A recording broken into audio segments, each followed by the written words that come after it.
حضور صلی اللہ علیہ وسلم کی جدائی کے لمحات۔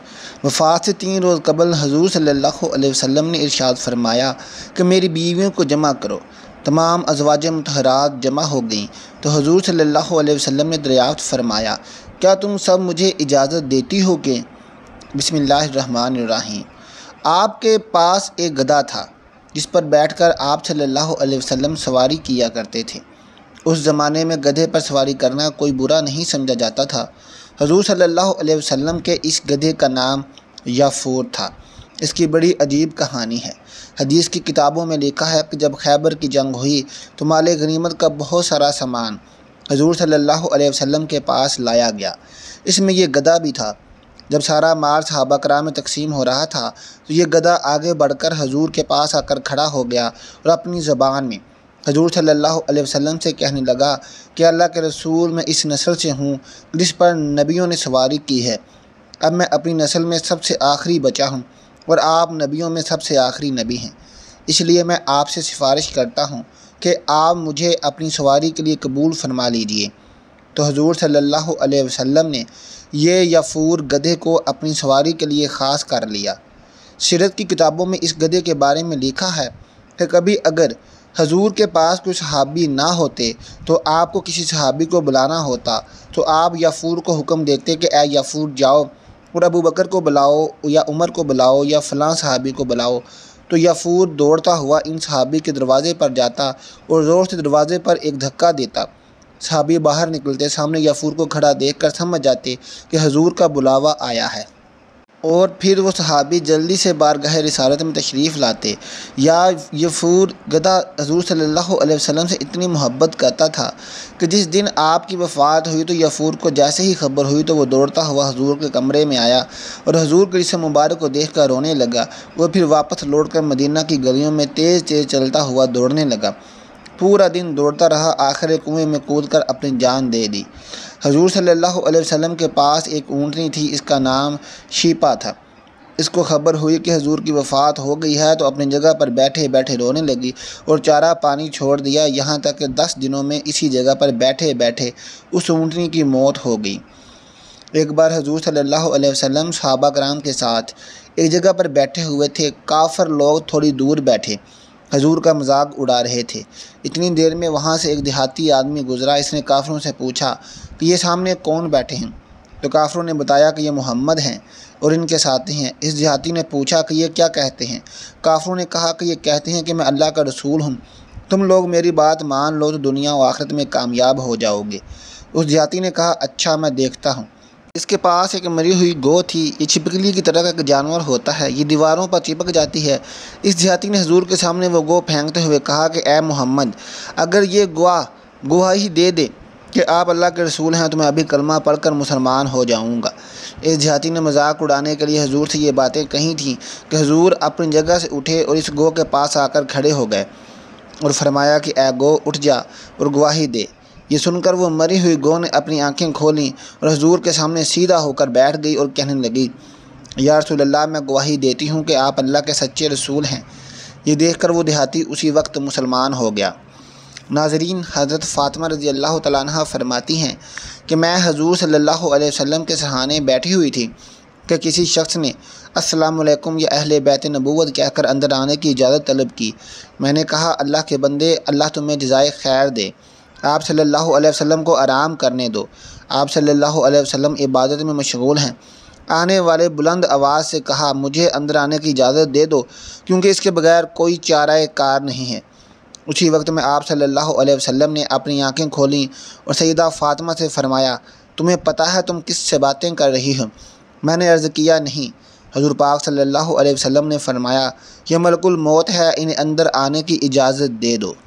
حضرت اسرائیل علیہ السلام اندر آئے اور آتے ہی السلام علیکم یا رسول اللہ کہا۔ پھر آپ صلی اللہ علیہ وسلم نے جواب میں وعلیکم السلام یا امین اللہ کہا۔ پھر حضرت اسرائیل علیہ السلام فرمانے لگے مجھے اس ذات کی قسم ہے جس نے آپ کو پیغمبر بنا کر بھیجا ہے، یا رسول اللہ صلی اللہ علیہ وسلم، پہلے میں نے کبھی کسی سے اجازت طلب نہیں کی اور آئندہ بھی کسی سے طلب نہیں کروں گا۔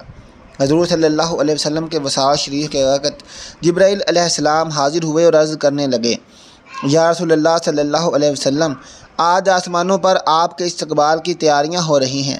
اللہ تعالیٰ نے جہنم کے داروغہ مالک کو حکم دیا ہے کہ مالک، میرے حبیب کی روح مبارک آسمانوں پر تشریف لا رہی ہے۔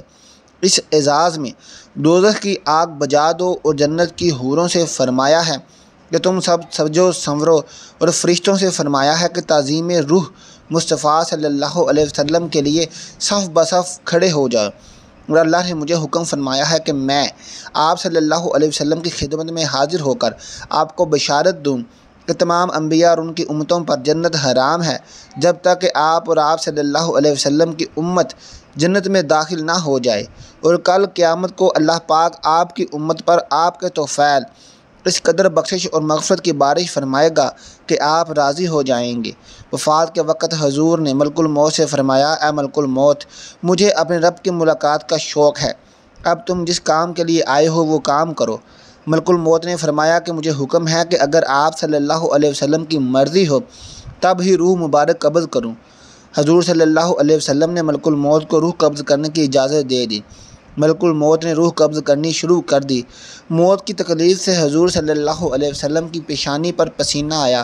سکرات کی تکلیف شروع ہوئی تو فرمایا، اے اللہ، موت کی بڑی سخت تکلیف ہے، اے اللہ تو ہی موت کی تکلیف کو آسان کرے گا۔ مٹی کے پیالے میں پانی بھر کر رکھوایا۔ موت کی گھبراہٹ میں پانی بار بار ہاتھ ڈالتے اور ہاتھ اپنے منہ پر پھیرتے اور فرماتے، اے اللہ مجھے اپنے پاس بلا لے۔ حضرت فاطمہ رضی اللہ تعالیٰ عنہ نے کہا، یا رسول اللہ صلی اللہ علیہ وسلم، آج آپ کو بہت تکلیف ہے۔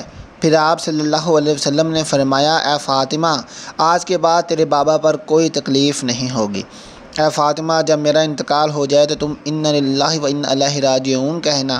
پھر فرمایا، ملک الموت، تم اپنا کام پورا کرو۔ پھر آپ صلی اللہ علیہ وسلم کو نزاع کی تکلیف زیادہ ہوئی۔ پھر حضرت جبرائیل علیہ السلام نے حضور کی طرف سے اپنا منہ پھیر لیا۔ حضور صلی اللہ علیہ وسلم نے فرمایا، اے جبرائیل، کیا اس وقت میرا منہ تمہیں اچھا معلوم نہیں ہوتا جو تم نے منہ پھیر لیا ہے؟ پھر حضرت جبرائیل علیہ السلام روئے اور عرض کرنے لگے، یا رسول اللہ صلی اللہ علیہ وسلم، کس دل سے آپ کی نزاع کی حالت دیکھ سکتا ہوں؟ پھر حضور صلی اللہ علیہ وسلم نے فرمایا، اے لوگو، دیکھو، نماز کی حفاظت کرنا۔ یہ فرما کر پھر رسول اللہ صلی اللہ علیہ وسلم نے فرمایا، یا رب امتی۔ یہ کہتے کہتے آپ صلی اللہ علیہ وسلم کی جان سینے تک پہنچ چکی تھی، نیچے کے جسم کی جان نکل چکی تھی، مگر امت گناہ گار کا کلمہ منہ پر جاری تھا۔ حضرت جبرائیل نے عرض کیا، رب العالمین فرماتا ہے کہ اس امت کی اس قدر محبت آپ کے دل میں کس نے ڈالی؟ تو آپ صلی اللہ علیہ وسلم نے فرمایا، اللہ تعالیٰ نے۔ اللہ فرماتا ہے، آپ صلی اللہ علیہ وسلم کی امت پر 1000 درجہ آپ سے زیادہ مہربان ہے۔ اے نبی صلی اللہ علیہ وسلم، تم اپنی امت کو میرے سپرد کر کے موت کی تکلیف کو آسان کیجیے۔ تو یہ سن کر آپ صلی اللہ علیہ وسلم نے فرمایا کہ اب میرا دل ٹھنڈا ہوا، اور آپ صلی اللہ علیہ وسلم نے فرمایا، اب مجھے بلا لے۔ پھر بے ہوشی طاری ہوئی اور ماتھے پر مشک کی خوشبو کا پسینہ جاری ہوا۔ ناظرین، یہ رات کا وقت ہے۔ حضرت محمد صلی اللہ علیہ وسلم نزاع کی حالت میں ہیں اور حجرہ مبارک میں دنیا کی قلت کے سبب چراغ میں تیل نہیں ہے۔ حضرت عائشہ صدیقہ رضی اللہ تعالیٰ عنہا نے اٹھ کر ہمسایہ کی عورتوں کے پاس چراغ بھیج کر کہا کہ اللہ کے واسطے 2 بوند تیل کے ہمارے چراغ میں ڈال دو کہ جناب رسول خدا صلی اللہ علیہ وسلم اندھیرے میں وفات پا رہے ہیں۔ ہاتھ آپ صلی اللہ علیہ وسلم کا آسمان کی طرف تھا، زبان پر کلمہ جاری تھا، اور آپ کی گردن ایک طرف ہو گئی۔ چاروں طرف روشنی ہی روشنی پھیل گئی اور روح مبارک آسمان کی طرف پرواز کر گئی۔ ناظرین، ایک بہترین خوشبو حجرہ مبارک میں پیدا ہوئی۔ طبیعت نے جان لیا کہ حضور صلی اللہ علیہ وسلم براق پر سوار ہوئے واپس نہ آئیں گے۔ حضرت علی رضی اللہ تعالیٰ عنہ نے فرمایا کہ میں نے ملک الموت کی آواز سنی کہ روح مبارک قبض کر کے چلے تھے، روتے جاتے تھے اور واہ محمد کہتے جاتے تھے۔ حضرت فاطمہ رضی اللہ تعالیٰ عنہ نے جب دیکھا کہ روح مبارک پرواز کر گئی، حضور صلی اللہ علیہ وسلم کے پاس آ کر چہرہ مبارک کو دیکھا۔ آپ صلی اللہ علیہ وسلم آرام فرما رہے تھے، ماتھے پر پسینہ تھا، اور حضرت فاطمہ رضی اللہ تعالیٰ عنہ نے پکارا، اے نبی صلی اللہ علیہ وسلم، رب کا بلاوا منظور کر لیا، ہم کو چھوڑ کر اپنے رب کے پاس چلے گئے۔ اے نبی صلی اللہ علیہ وسلم، اگر جبرائیل آپ کو تلاش کرتے آئیں گے تو ہم کہیں گے کہ تم کس کی تلاش کرتے ہو؟ جنہیں تم دیکھتے ہو وہ اس جہاں سے تشریف لے گئے ہیں۔ نبی صلی اللہ علیہ وسلم جنت الفردوس میں ٹھکانہ کر دیا۔ جب گھر سے رونے کی آواز باہر آئی اور صحابہ اکرام رضوان اللہ اجمعین نے سنی تو گھبرا کر بے تاب ہو کر دہلیز مبارک پر سر مارنے لگے۔ حضور صلی اللہ علیہ وسلم کی وفات کی خبر سن کر صحابہ کرام کی عقلیں جاتی رہیں۔ حضرت عبداللہ بن انیس رضی اللہ تعالیٰ عنہ غم سے انتقال کر گئے۔ حضرت عمر رضی اللہ تعالیٰ عنہ بھی دیوانے ہو گئے۔ دیوانوں کی طرح حجرہ مبارک پر آئے اور عرض کیا، مجھے ذرا حضور سے ملا دو، ایک نظر مجھے حضور سے ملا دو۔ اہل بیت نے حضرت عمر رضی اللہ تعالیٰ عنہ کو حجرے میں آنے کی اجازت دی۔ حضرت عمر رضی اللہ تعالیٰ عنہ نے دیکھا کہ آپ صلی اللہ علیہ وسلم لیٹے ہوئے ہیں۔ آپ صلی اللہ علیہ وسلم کے منہ سے چادر سرکا کر دیکھا اور کہا کہ آج ایسی غشی اور بے ہوشی ہوئی ہے کہ آپ ہوشیار نہیں ہوتے، کیا کہ وحی اتری ہے۔ حضرت عمر نے اپنی آنکھوں سے دیکھ لیا مگر ان کے دل کو یقین نہیں ہوا کہ آپ صلی اللہ علیہ وسلم وفات پا گئے ہیں۔ جب رسول اللہ کا وصال ہوا تو آپ صلی اللہ علیہ وسلم کے غسل کے متعلق سوال پیدا ہوا کہ آپ صلی اللہ علیہ وسلم کو عام آدمیوں کی طرح برہنہ غسل دیا جائے یا پھر کپڑے میں۔ تمام موجود لوگوں پر خواب کا غلبہ ہو گیا، جہاں تک کہ تمام اپنے اپنے سینوں پر ٹھوڑیاں رکھ کر آرام کرنے لگے۔ اسی وقت ان کے کانوں میں آواز آئی، رسول خدا صلی اللہ علیہ وسلم کو ان کے پہران میں ہی غسل دو۔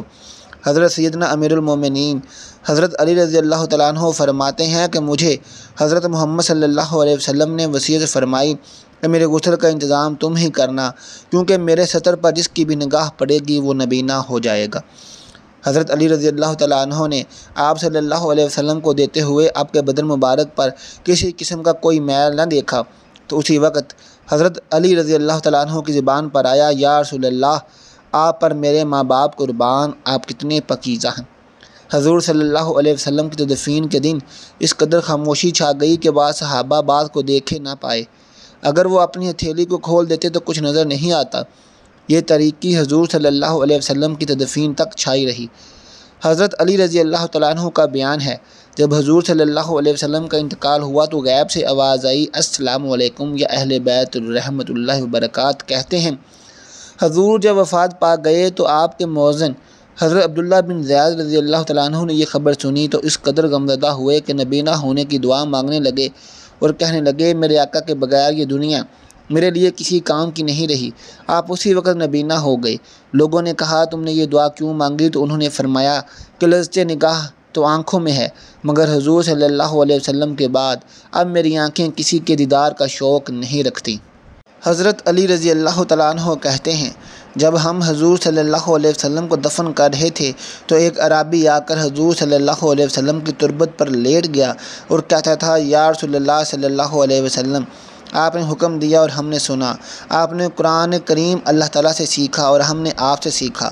اللہ تعالیٰ نے فرمایا، اگر یہ لوگ اپنی جانوں پر ظلم کریں اور آپ کی بارگاہ میں حاضر ہو کر اللہ سے استغفار کریں اور اللہ کے رسول صلی اللہ علیہ وسلم ان کی بخشش طلب کریں تو وہ اللہ کو بہت توبہ قبول کرنے والا اور رحم کرنے والا پائیں گے۔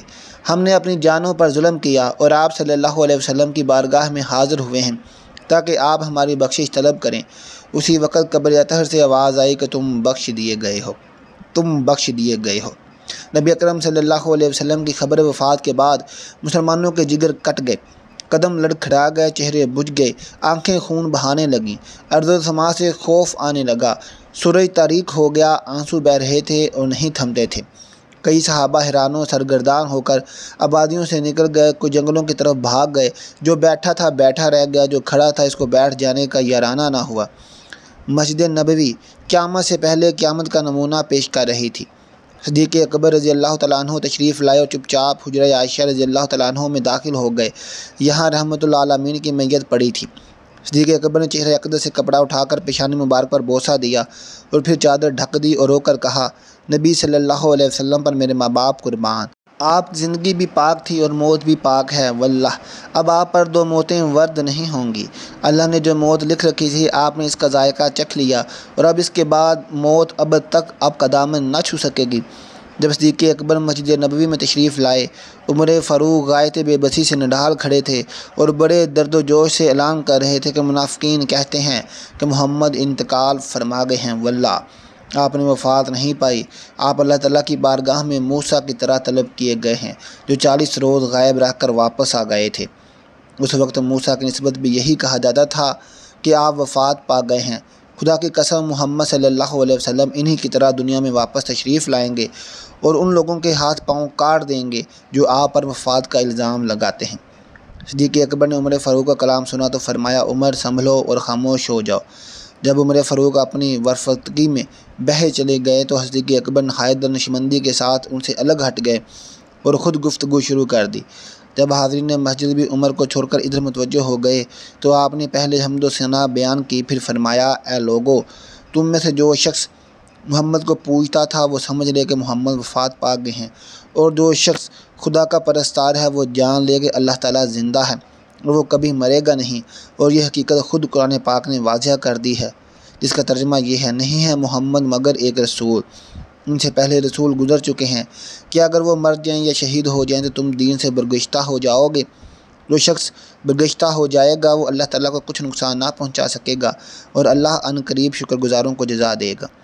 اس آیت پاک کو سن کر تمام مسلمان چونک پڑے۔ عبداللہ رضی اللہ تعالیٰ عنہ فرماتے ہیں کہ خدا کی قسم ہم لوگوں کو ایسا معلوم ہوا کہ یہ آیت اس سے پہلے نازل ہی نہیں ہوئی تھی۔ عمر فرماتے ہیں کہ ابو بکر سے یہ آیت سن کر میرے پاؤں ٹوٹ گئے اور کھڑے رہنے کی قوت باقی نہیں رہی تھی۔ میں زمین پر گر پڑا اور مجھ کو یقین ہو گیا کہ واقعی محمد صلی اللہ علیہ وسلم رحلت فرما گئے ہیں۔ سیدہ فاطمہ غم سے نڈال تھیں اور فرما رہی تھی، پیارے باپ نے دعوت حق کو قبول کیا اور فردوس بری میں نزول فرمایا۔ وہ کون ہے جو جبرائیل کو اس حادثے غم کی اطلاع کر دے؟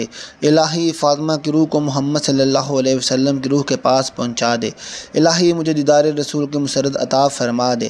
الہی مجھے اس میت کے ثواب سے بہرہ ور کر دے۔